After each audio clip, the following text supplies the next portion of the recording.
Come with me to my first ever medical conference. This was a conference on emergency medicine. We got to participate in workshops and heard from some really amazing speakers. Probably the best conference I've ever been to.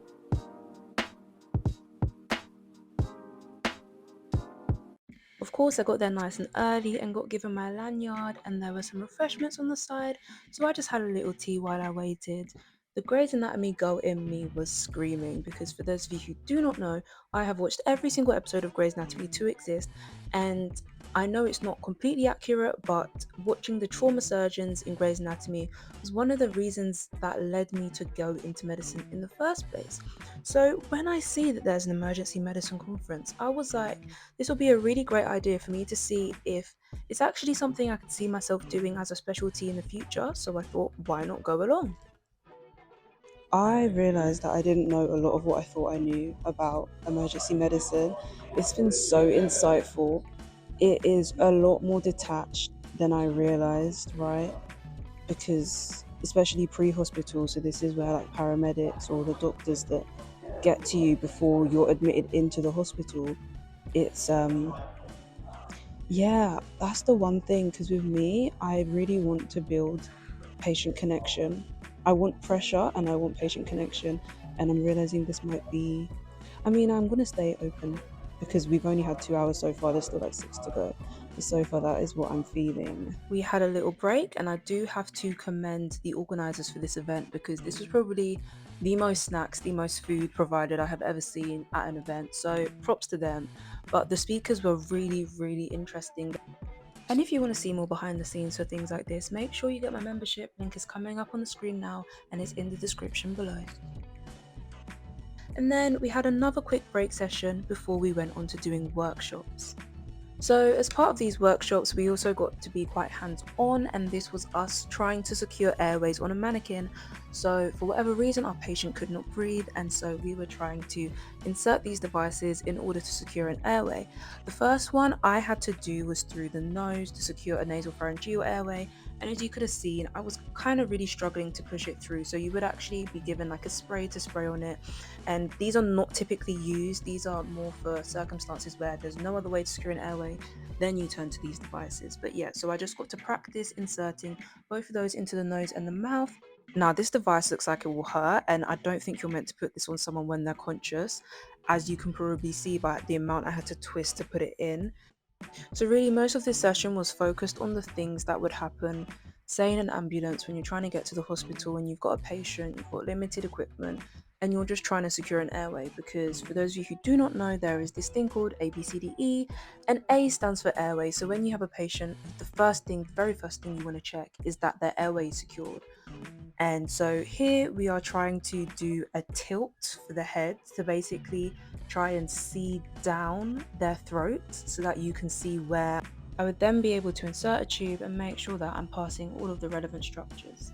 I really struggled with this because I felt like I was cracking his neck open. I felt like I was twisting it so much. And then the doctor was really helpful. He did explain to me, like, look, it is a mannequin, so you can't really do any harm. I finished with the conference. I do have to say, probably the best conference I've ever been to, and probably the only one. But no, society event wise, that was a really, really good society event. So in the morning, I made friends. Everyone come to the conference by themselves. So I thought it would be like groups of people, but no. Everyone was very like open and willing to talking to me. I spoke to loads of people, and yeah, it was quite nice speaking to different people. It was a different experience because normally I don't like going to places where I don't know people. As some of you may know, if you've been on my YouTube channel before, I really don't like social spaces. I don't like social gatherings. This was kind of new for me, but no. Chatted with some people, met some nice people, met some people who annoyed me, but that's to be expected. I am really open-minded to emergency med. In the earlier clip, I was very much like, but I realized we were getting like a comprehensive view of it. And so there's emergency medicine like working in A&E. There's emergency medicine like trauma, like someone's come in with stab wounds, trauma.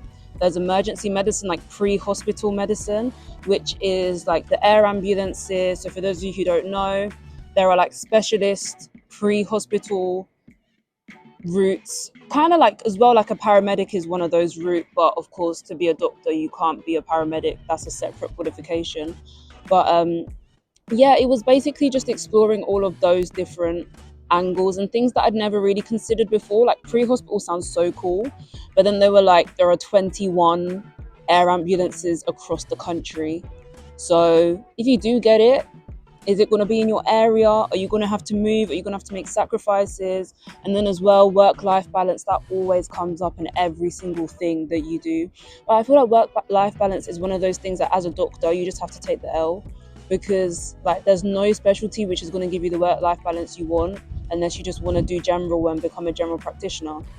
But like all in all, I feel like with me, I've always said from day dot, I want something with patient interaction. And when I said earlier that I felt very detached, so like some people were giving anecdotes, right? And they were like, okay, you have a patient, you do what you need to do, and then you refer them, right? You refer them to cardiology, or you refer them to pathology, or you refer them to a different specialty. So how it was coming across to me, and if anyone wants to correct me if I'm wrong, but my interpretation of emergency medicine is that you're the middleman. The pre-hospital team, unless you're pre-hospital, but the pre-hospital team, this is your paramedics or the air ambulance, will bring the patient in, they will bring in your person. You then decide what needs to be done. So then you delegate. You go, oh, this person needs to go here, oh, this person needs to go here. And then you kind of refer them now to the specialty that they need to go to. And then they're in the care of cardio, or oh, then they're in the care of pathology, or oh, then they're in the care of the surgery team. So you don't actually see it through to the end. You're kind of like the middle person, and you just push them towards the finish line, but you don't actually cross it with them. And that is something that I need to wrap my head around now, because my whole thing is that I like building the relationship, seeing a patient, you know, treatment, diagnosis, and then recovery. Like I want to be there for all of it. And this was kind of like news to me that, oh, but it's true, when you go to A&E, you get passed on. And the whole aim of when you go to A&E is to get you home. You know, you're not, they don't really like, the aim is to get you good and to get you gone, right? So it makes sense, but I wasn't really like, my eyes weren't open to how detached it could be. It's only in those rare cases when like it's actually an emergency and then the person has to get admitted. But even then, they're gonna get admitted onto a ward which is run by a specialty. Do you see what I mean? So because emergency med is a specialty, but it's not specific, it's almost like general, and then you refer them to the specific people who actually know the exact step to take. So it was like,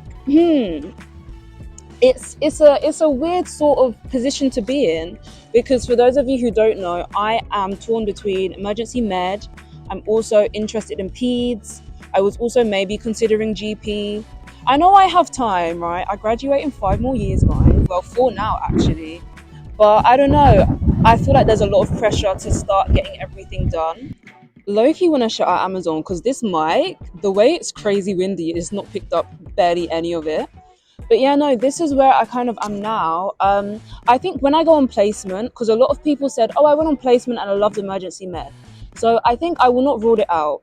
It is up there, you know, it's up there as a very good possibility. I think I need more experience in it.